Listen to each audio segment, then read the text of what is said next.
నమస్కారం ATV news కి స్వాగతం ముందుగా ప్రధానాంశాలు ఉద్గారాల కోతపై ఏకాభిప్రాయానికి రాలేకపోయిన కోపెన్ హ్యాగన్ సదస్సు అమెరికా బేసిక్ దేశాల ముసాయిదాపై G77 అసంతృప్తి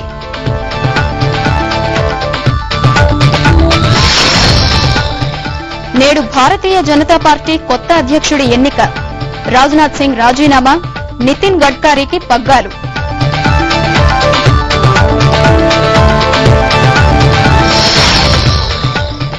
వరుణ్ రాహుల్ మధ్య పెరుగుతున్న రాజకీయ అగాధం రేపు సుల్తాన్పూర్లో బీజేపీ భారీ ర్యాలీ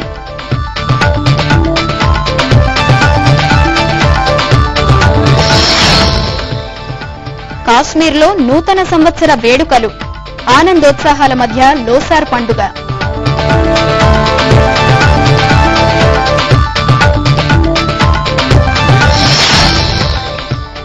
టీమిండియా కెప్టెన్ ధోనీపై 2 వన్డేల నిషేధం నాగపూర్ వన్డేలో స్లో ఓవర్ రేటే కారణం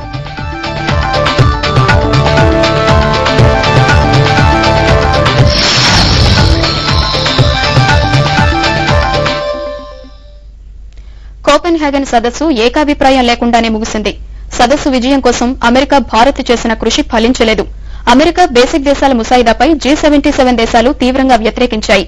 ఇవి అమెరికా కనుసన్నల్లో జరిగిన ప్రతిపాదనగా అభివర్ణించాయి. ఈ ప్రతిపాదన పేద దేశాలకు తీవ్ర విఘాతం కలిగిస్తుందని సూడాన్ వ్యాఖ్యానించింది. ఇది ఓ ప్రతిపాదన మాత్రమేనని సదస్సు చైర్మన్ డెన్మార్క్ విదేశాంగ మంత్రి లార్స్ రాస్మన్ వ్యాఖ్యానించారు. This is actually the proposal, and then I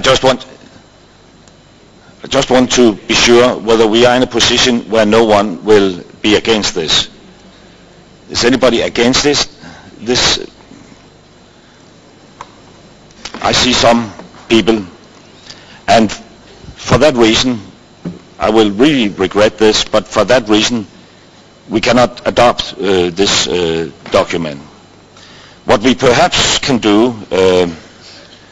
if you will allow the Secretariat to conduct such a procedure, is to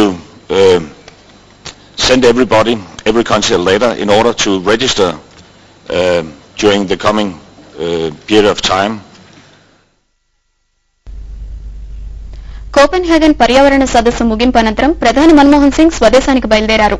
రాత్రంతా జరిగిన చర్చల్లో బేసిక్ దేశాలైన బ్రెజిల్, దక్షిణాఫ్రికా, భారత్, చైనాలు అమెరికాతో కలిసి వాతావరణ మార్పులపై కీలక ముసాయిదా రూపొందించారు.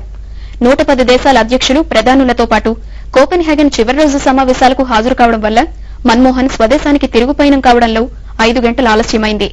సదస్సులో చైనా, బ్రెజిల్, దక్షిణాఫ్రికా నేతలతో జరిగిన ప్రత్యేక భేటీయే ఆలస్యానికి కారణం. అమెరికా అధ్యక్షుడు బరాక్ ఒబామాతో బేసిక్ దేశాధినేతలు సమావేశమయ్యారు. ప్రత్యేక విదర్భ రాష్ట్ర అంశానికి వ్యతిరేకమని మహారాష్ట్ర ముఖ్యమంత్రి అశోక్ చవాన్ స్పష్టం చేశారు. విదర్భ ప్రాంతం ఆర్థికంగా బలహీనంగా ఉందని నాందేడ్ మీడియా సమావేశంలో చవాన్ తెలిపారు. మహారాష్ట్ర కూడా అప్పుల్లో ఉందని విదర్భవాసులు ఆరోపిస్తున్నప్పుడు విదర్భ మాత్రం అప్పుల్లో ఉండదా అని ప్రశ్నించారు. विदर्भपై व्याख्यలు తన వ్యక్తిగతమని తెలిపారు. व्यक्तिगत मत असू शकतं ना. मी माझी व्यक्तिगत भूमिका सांगितली. माझी भूमिका ही काही सरकारची भूमिका म्हणून सांगितली नाही. मला या बाबतीमध्ये जेव्हा प्रश्न विचारले गेले तेव्हा मी सांगितलं की ही एकंदरीत माझी व्यक्तिगत भूमिका आहे. तो म्हणालो.